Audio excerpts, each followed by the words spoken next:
for coming back for another video. If this is your first video, hello, I'm Julia, a graphic designer and business owner and bullet journal person. Subscribe and let's be friends. I hope everyone is staying safe and healthy during this crazy time. I know me personally, it's been very up and very down and just uncertain, but luckily having a bullet journal and being able to make lists and doodle and write out my feelings has been really helpful. Today we're doing a stationery tour of Cam and I's office and creative space. I'm going to be showing you how I've organized some of my more immediate art supplies that relate to creative journaling. It's been organized like this for about a year, and with many of you organizing and cleaning and just getting your indoor life together, I hope this is motivational, helpful, or maybe just relaxing to watch. All right, so just a bit of background and maybe a little bit of a disclaimer here. Cam and I both went to school for creative careers, so please know that you don't need this many pens and markers and things to be productive or creative. Some of the best bullet journal and just journal spreads I've seen is just a pen and paper, and that's really all it takes. So after I show you how and where everything is organized, I think we're going to use some random, some underutilized supplies to create a fun quote page in my journal. So stick around for that. Okay, let's do this. Grab a beverage, a snack, get cozy, and let's get to it. Let's start off with this drawer unit. Up top, I've organized my Tombow dual brush pens by color. I have my Fudenosuke pens and some similar zebra hardtip brush pens. And then on the left side are my Cricut fine liners, but I actually use those more by hand than in the Cricut. This unit is 20 drawers. I got it from Hobby Lobby and I love it. Okay, we're gonna start with the top row. I keep everyday pencils and ballpoint pens on the left side, and then the more artistic focused pencils on the right. The pencils in the cool boxes are like the only color pencils we own. They are by one of our favorite type designers, Luis Feely, and I think I'm gonna grab those for our project later. Moving on down, I keep those trusty fine liners and highlighters. I separate the fine liners out by black pens and color pens, since 9 times out of 10 I'm reaching for a black fine liner and I want to find it easily. And then the highlighters are separated by brand. Next up are my regular old markers, my bullet thin markers, Crayola Super Tips, and my Artline Sticks markers. And I think I'm gonna grab these Artline sticks because they are pretty cool and do not get enough play. The next set of drawers has some brush pens that aren't Tombows and sort of a quick grab watercolor drawer. I do have some other watercolor supplies, but these are kind of quick and easy go-tos. Ooh, I have some neat watercolor twist pens in here that we should use for our project. Both of these drawers are dedicated to gel and metallic pens, so all of these write on darker surfaces and have that metallic sheen that I love. I'm thinking I'm gonna grab a Spectrum Noir marker for later, because why not? Okay, moving on down, I have the Sharpies. And y'all, when we did a crazy condo style clean last year, we got rid of so many dry ass Sharpies and still ended up with a drawer full, but they're always handy. What can you do? I also have part 1 of my washi collection that I can't fit with part 2, along with some smaller stickers and page tabs. Next up, I called this my cut, measure, paste drawer, which is pretty literal. There's also a stapler and some staples in there, and then a quick crafting drawer that holds some ribbons, my glue gun, some wire, and just some handy crafting tools. Then there's the tape drawer, so double-sided, painters, duct, all the tapes. And then the charcoal drawing drawer with charcoal blenders and fixatives. I keep the stuff in Ziplocs just because it gets pretty messy otherwise. Up next is the ink and calligraphy drawer. So you'll see some India inks in there, also some basic printmaking supplies and screen printing. For lino cuts, all that stuff is over there on the right. So this last drawer down here on the left, I have just some like reject markers and they work just fine. I just couldn't throw them away. And a Tombow reference, so I just write the numbers to all the Tombow markers just so I know what they look like. And then on the other side, I just keep some extra screen protectors, chargers, eye stuff. So that's this drawer. I just section everything off and it seems to be working really well. And I also have little labels on the drawers, which has been really helpful. I kind of know where everything is now, but at first it was really helpful to find everything this way.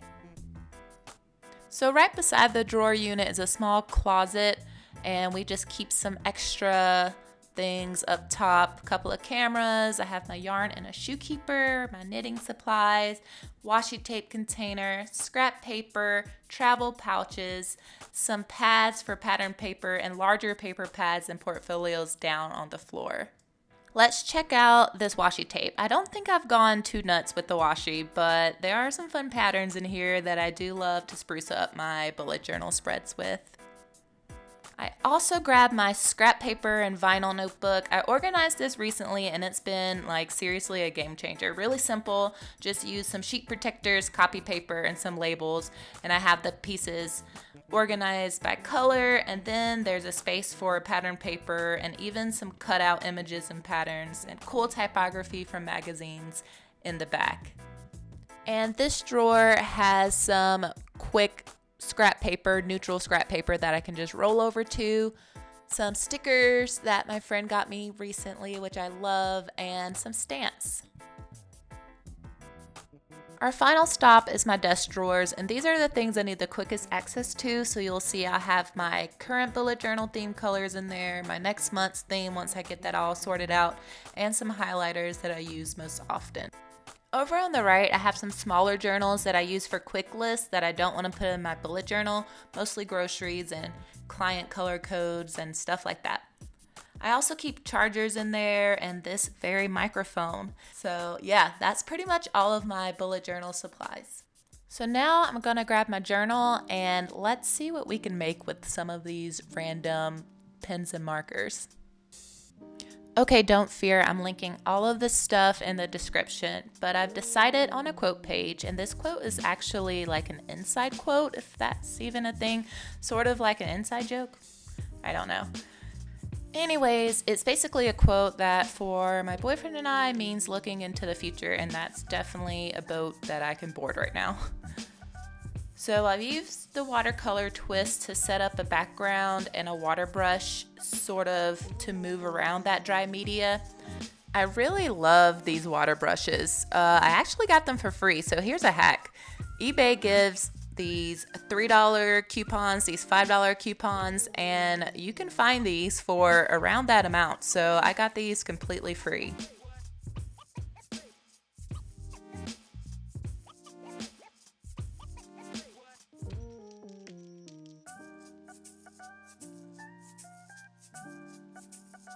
And after letting that dry, I'm picking up the Artline Sticks markers to fill in the circle.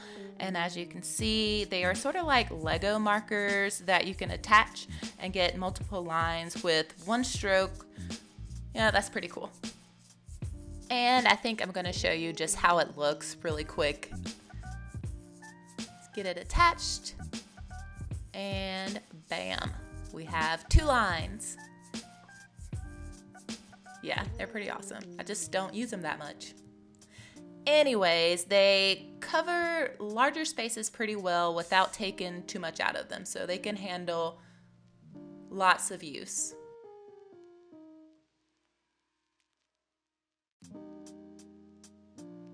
Next up, I'm gonna grab that Spectrum Noir marker for the lettering. So for the word until, I'm going to sort of like faux letter. And how you do that is you write it out in one go, and then you go back and thicken all of the downstrokes to give weight. This is cool because you can do it with any type of medium. You can do it with pens and markers and pencils. But for the word Paris, I'm just gonna letter normally, giving more pressure to those downstrokes. Now for these dual tip Tutti Frutti color pencils. This is actually the first time I'm using these, and I'm just gonna add some strokes for definition around in the background.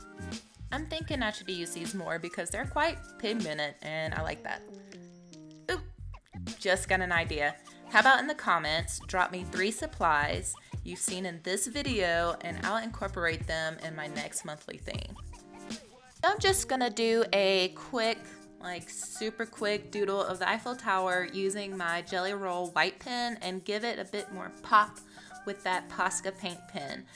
And per usual, here lately it's spurted out more white paint than I wanted. Probably since it's on its last leg, but I've ordered more of these so it shouldn't be a problem in the future, but I'm definitely using my hand as a paint palette to finish this off.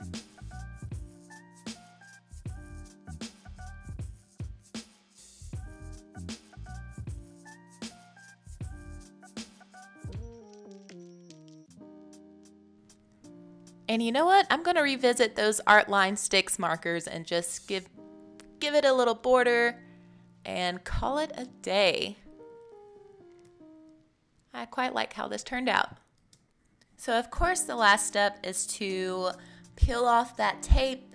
So oddly satisfying to get that nice sharp edge.